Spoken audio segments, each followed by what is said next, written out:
Hi అండి, welcome back to our channel Swathi tasty vlog. ఈరోజు baby ఆలుతోని dum curry చేస్తాను. చాలా బాగుంటుంది. వంట రాని వాళ్ళు కూడా చాలా సింపుల్గా చేసుకోవచ్చు. ఈ కర్రీలోకి కాంబినేషన్గా చపాతీ, పుల్కా, బటర్ నాన్, పలావ్ రైస్లోకి కూడా చాలా బాగుంటుంది. కర్రీ చూడండి ఎంత గ్రేవీ థిక్గా, ఇంకా ఆలు కూడా ఫ్లేవర్స్ అన్నీ కూడా పట్టి చాలా బాగుంటుంది. ఇక్కడ నేను 1/2 kg చిన్న పొటాటో తీసుకున్నాను. అయితే ఈ పొటాటో ప్లేస్లో నార్మల్ ఇవి పెద్ద సైజువి పొటాటోస్ కూడా తీసుకోవచ్చు. మంచిగా ఉప్పు వేసి 2-3 టైమ్స్ వాష్ చేసుకున్నాక ఇంకా కొద్దిగా సాల్ట్ వేసి వాటర్ వేసి ఉడికించుకోవాలి. అది ఉడికేలోపు ఇక్కడ గ్రేవీ కోసం మనము ప్రిపేర్ చేసుకుందాము. ఇక్కడ పెద్ద సైజు ఆనియన్స్, ఇంకా టమోటా, కొద్దిగా పచ్చి కొబ్బరి కూడా వేసుకోవాలి. వేసుకొని ఫస్ట్ ఆనియన్స్ కొద్దిగా పచ్చివాసన పోయేంత వరకు వేయించుకోవాలి ఆయిల్లో. వేయించుకున్నాక ఇంకా టమాటా ఇంకా కొబ్బరి కూడా వేసుకొని అంతా కూడా ఉడికించుకోవాలి. టమాటాలో ఉన్న వాటర్ అంతా కూడా ఎగిరిపోయేంత వరకు మంచిగా ఉడికించుకోవాలి. అయితే ఇందులో కొద్దిగా అన్ని జీడిపప్పులు కూడా వేసుకోవాలి. 10 లేదా 15 జీడిపప్పులు వేసుకొని 1 స్పూన్ సాల్ట్ కూడా వేసుకొని టమాటోలో ఉన్న వాటర్ అంతా కూడా ఎగిరిపోయేంత వరకు ఉడికించుకోవాలి.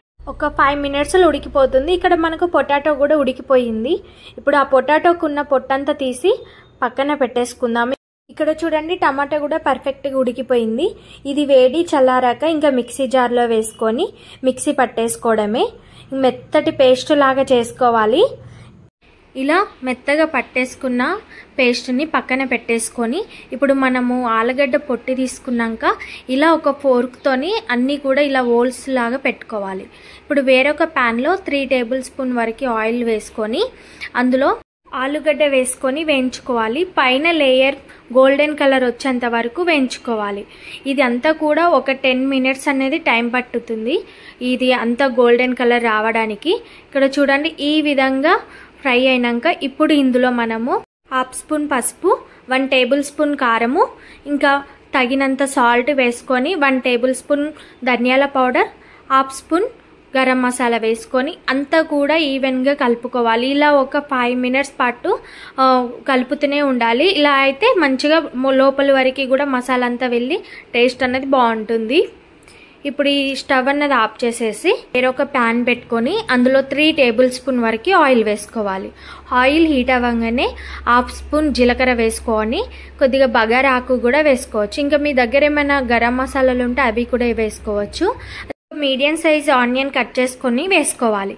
వేసుకొని అంతా కూడా మంచిగా గోల్డెన్ కలర్ వచ్చేంత వరకు ఇలా ఫ్రై చేసుకోవాలి. ఇప్పుడు ఫ్రెష్గా రుబ్బుకున్న అల్లం వెల్లుల్లి పేస్ట్ 1 టేబుల్ స్పూన్ వరకు వేసుకొని 1 నిమిషం పాటు వేయించుకున్నాక ఇప్పుడు ఇందులో ఇక్కడ చూపించినవన్నీ కూడా ఒక్కొక్క టేబుల్ స్పూన్ చొప్పున పసుపు, కారము, ధనియా పౌడరు, గరం మసాలా వేసుకొని ఇప్పుడు మనం మిక్సీ పట్టుకున్న పేస్ట్ కూడా అందులో వేసుకొని అంతా కూడా ఒక 2 మినిట్స్ పాటు కలుపుకోవాలి. మసాలా అంతా కూడా గ్రేవీ అంతా కూడా కలిసేలా ఇలా చక్కగా కలుపుకున్నాక ఇప్పుడు ఇందులో కొద్దిగా వాటర్ కూడా వేసుకోవచ్చు. ఇప్పుడు మిక్సీ పట్టుకున్న అదే గిన్నెలో నేను అయితే వాటర్ వేసుకుంటున్నాను. ఇలా వేసుకున్నాక ఇంకా మీకు గ్రేవీ అనేది ఇంకెక్కువ కావాలనుకుంటే ఎక్కువ వాటర్ వేసుకోవచ్చు. ఇక్కడైతే నేను మళ్ళీ కూడా యాడ్ చేశాను వాటరు. మూత పెట్టి ఒక 5 మినిట్స్ పాటు ఉడికించుకోవాలి. ఆఫ్టర్ 5 మినిట్స్ తర్వాత చూడండి గ్రేవీ ఈ విధంగా వచ్చింది కదా. ఇప్పుడు ఇందులో మనము కసూరి మెంతి కొద్దిగంత వేసుకొని అంతా కూడా ఒకసారి కలుపుకున్నాక ఇప్పుడు ఇందులో మనము ముందుగా వేయించుకున్న ఆలుగడ్డ కూడా వేసుకోవాలి. వేసుకొని అంతా కూడా కలుపుకోవాలి. ఇక్కడ చూడండి ఆలుగడ్డ అన్నది అంతా కూడా ఇందులో వేసుకుంటున్నాను. ఈ విధంగా ఆలు అంతా కూడా వేసుకొని అంతా కూడా చక్కగా కలుపుకోవాలి. ఇలా ఆలుగడ్డ అంతా కూడా మసాలా అంతా కలిసేలా కలుపుకున్నాక ఇప్పుడు ఒక 5 మినిట్స్ పాటు మూత పెట్టి ఉడికించుకోవాలి. ఆఫ్టర్ 5 మినిట్స్ తర్వాత ఇక్కడ చూడండి ఈ విధంగా మనకు గ్రేవీ అనేది వచ్చింది కదా. ఇప్పుడు ఇందులో కొద్దిగా అంతా పచ్చిమిర్చి వేసుకొని కొత్తిమీర, పుదీనా కూడా వేసుకొని అంతా ఒకసారి కలుపుకోవాలి. కలుపుకున్నాక కొద్దిగంతా నేను గ్రేవీ టేస్ట్ చేశాను. కొద్దిగా సాల్ట్ తక్కువ పడ్డది. మళ్ళీ 1 టేబుల్ స్పూన్ వరకు సాల్ట్ అయితే వేసాను. ఇక్కడ చూడండి మనకు ఆయిల్ కూడా పైకి తేలి కర్రీ అన్నది పర్ఫెక్ట్గా ఉడికిపోయింది కదా. ఇప్పుడు స్టవ్ అన్నది ఆఫ్ చేసేసి ఇంకా సర్వింగ్ బౌల్లో సర్వ్ చేసుకోవడమే. ఇంతేనండి, చాలా సింపుల్. మీరు ఈ విధంగా ఎప్పుడైనా ట్రై చేసి ఉంటే కామెంట్ సెక్షన్లో కామెంట్ చేయండి. చేయని వాళ్ళు ఇలా అయితే ట్రై చేయండి, చాలా బాగుంటుంది కర్రీ టేస్ట్ మాత్రము. ఇది చపాతీ, పుల్కా, ఇంకా బగారా అన్నంలోకి కూడా చాలా బాగుంటుంది.